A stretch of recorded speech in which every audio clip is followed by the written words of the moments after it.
Hello, everyone. Today's game is from Linares, round 5, 1993. Israeli Grandmaster Boris Gelfand with the white pieces, and Vishy Anand with the black pieces at 23 years old. Game started off as a Queen's Gambit accepted, and E4 variation, which is probably the most primitive variation in Queen's Gambit. Just real quick, other variations would include E3 and also the move Knight F3. So, for example,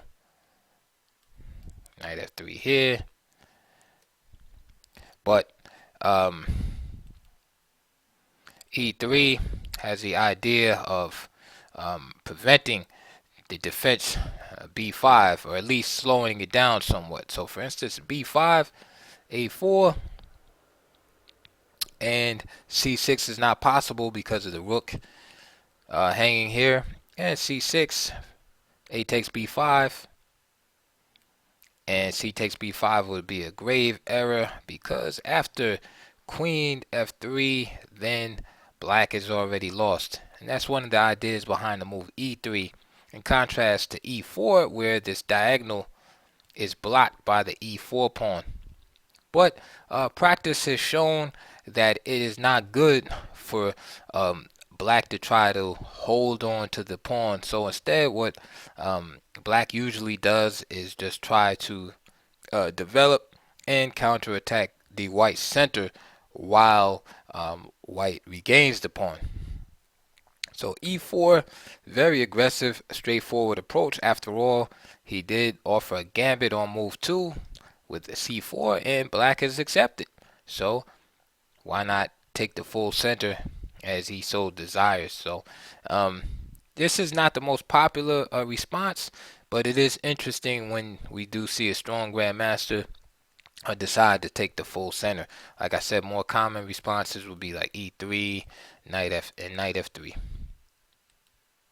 So against E4, Anand played one of several defenses, and he played C5.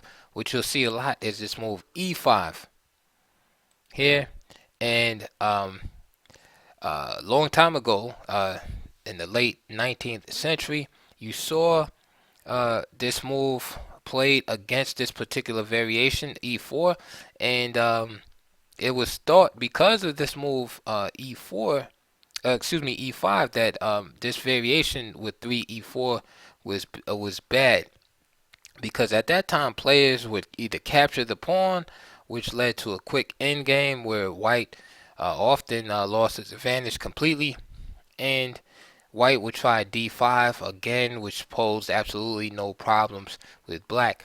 It wasn't until the 50s where Soviet Grandmaster David Bronstein developed, or at least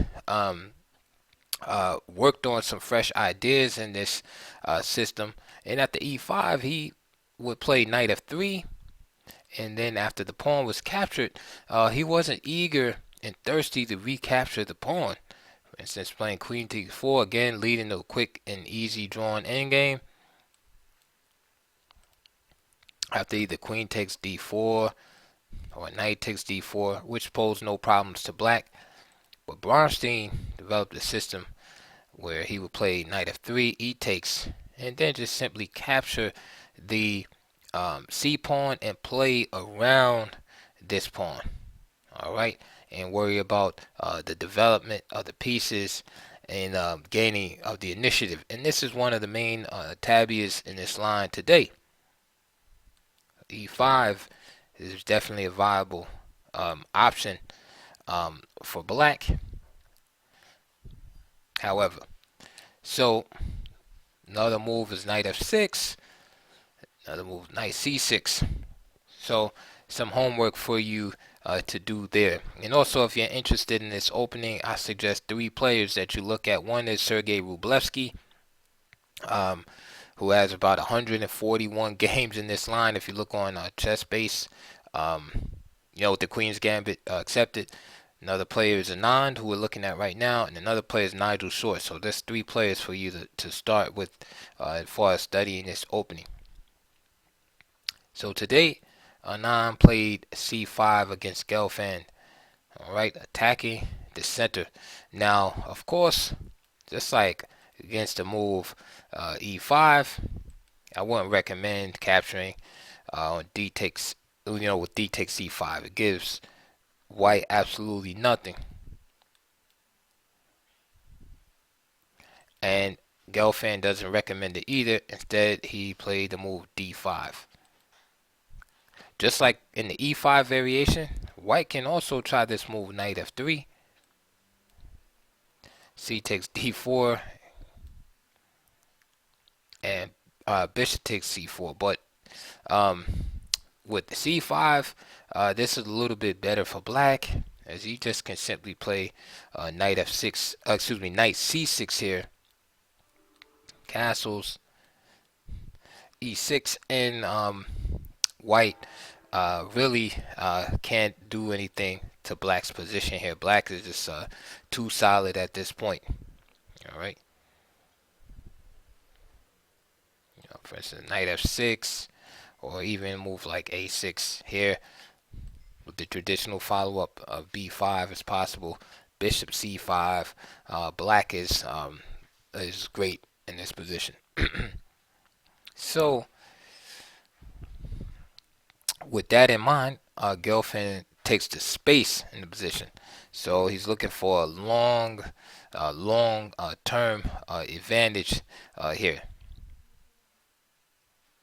And so it's up to Anand to prove that these pawns will be overextended and ultimately a liability in the white position. Knight f6.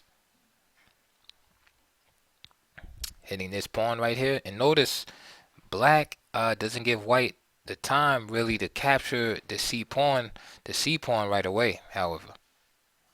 So after c5, d5, right? When does he have time to capture here? So after knight f6, again, he's on the defensive, so can't capture. Knight c3. Now Gelfand is ready to capture here. And now Anand just plays b5. And again, with the pressure on this pawn, white can't do moves like a4, for example, because again, and just b4, kicking the knight away from the defense of the e4 pawn. Same goes for knight takes b5. The knight takes b5, not knight takes e4, which of course is playable, but stronger is the move queen a5 check, which keeps the queen from coming over here. So for example, if knight takes b5, knight takes e4, then white could just play bishop takes c4 here. Right, still okay for black. Or he could play queen a4. And let's say bishop d4 here. And then queen takes c4, attacking this knight also. So, avoiding all of that noise, knight takes b5, that's queen b5 check first. Attacking this piece right here. Then that forces knight c3. And then knight takes e4 again with another threat here, and white still doesn't have time to play bishop takes e4. And black, of course, is equal there too. So back to the game. After knight f6, knight c3, b5, Gelfand plays the move bishop f4. I think perhaps more critical here is this move e4, right? And of course, black can't capture in the center. So that means the only legitimate option is b4. And we see this trade. And this reminds me of lines in the Alicante defense where it transposes into lines of the Scandinavian where d5 is played against e4, and then e4, d4 played, and the knights are traded off. And this seems to lead to an equal position also. So with all that said, Gelfand just simply played bishop f4. And now the idea here, of course, besides developing a piece, is to be able to play knight b5 here. And then perhaps knight to c7. Again, Anand kills that idea. Queen a5. And threatens this pawn right here. Now Gelfand plays e5, but this kind of provokes Black to do what he wants. But I think Gelfand is investing in the future of these pawns down the road. Perhaps maybe Queen b1, right, which looks pretty, defensive, and is pretty much admitting to Black that he has equality. So e5, knight e4, knight ge2. Anand plays knight a6, and this knight has a bright future ahead, as the idea is to go to b4 and, if possible, to get into d3. So with that in mind, a move like a3 definitely should be on the menu, but Black would be able to continue with straightforward moves like bishop b7 here, and tactical moves like g5, driving the bishop from the defense to the e pawn. So for example, let's say he wants to preserve that bishop and goes all the way back. And bishop b7.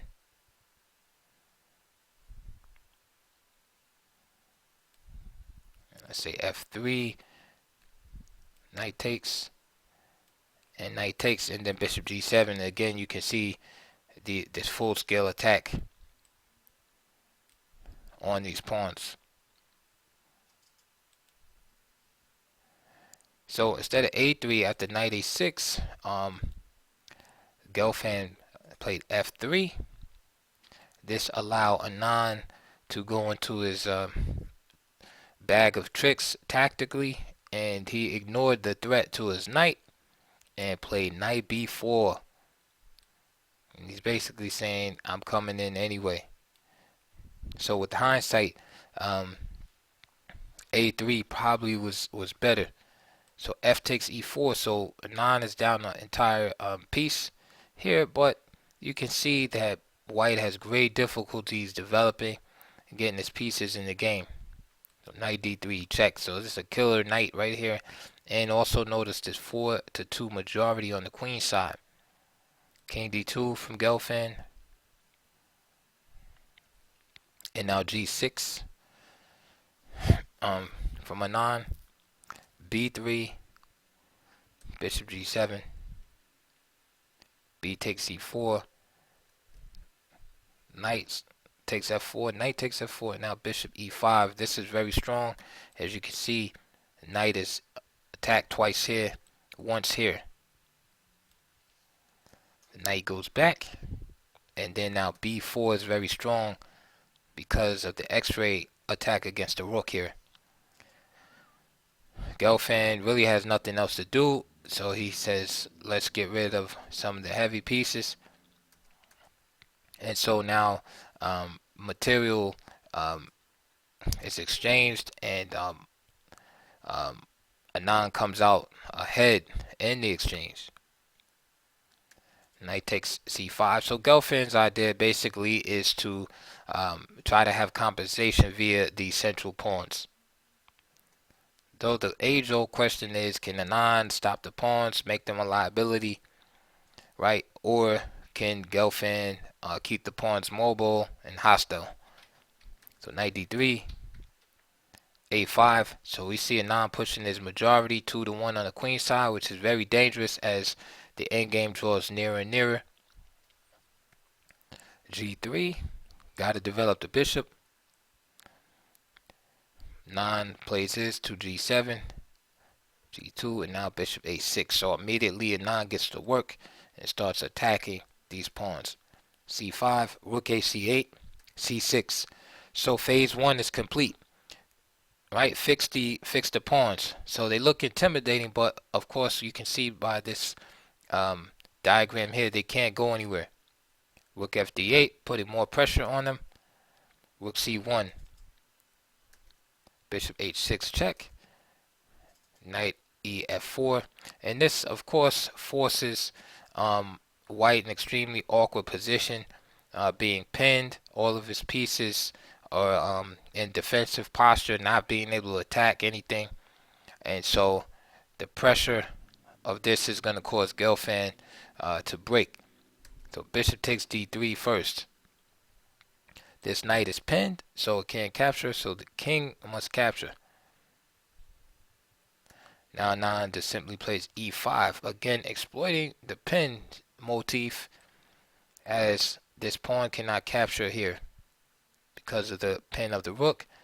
Therefore, this knight must move. The knight doesn't move because if it does move, then the rook will just be captured.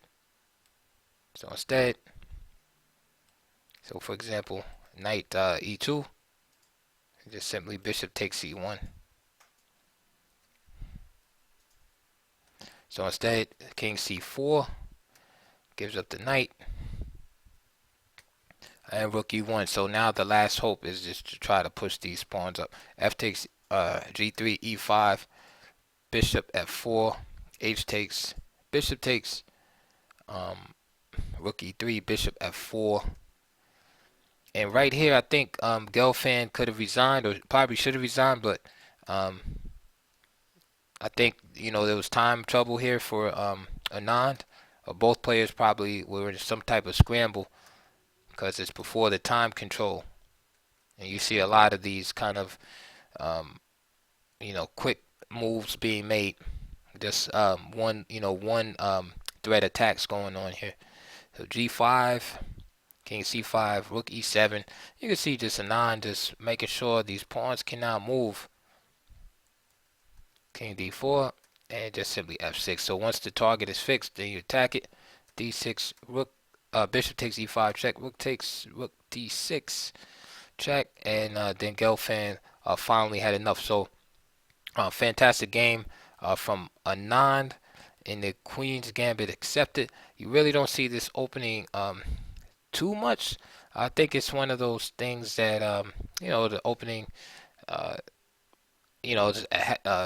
slightly out of favor. I think what it is that it's a good opening, but black doesn't really get a lot of winning chances, at least at the Grandmaster level. So the draw is good, but as far as being able to win, maybe not so much. But it's something that you have to find through your own research, or maybe ask one of the grandmasters online, like Hikaru Nakamura, Nigel Short, and ask them why they think that you don't see the Queen's Gambit accepted that much. Sometimes it just goes out of favor because the players in the top 10 at the time, none of them grew up playing that opening, so you just don't see it. But opening is probably still good. As far as I know, there's no critical line to really put the for a reason for grandmasters putting the Queen's Gambit accepted on the shelf. All right, so that's it for this video. I have another video I'm working on with some more stuff about Queen's Gambit accepted, but I'll just show you this one game for now. Check the links below. I'll put some DVDs and books related to this particular opening.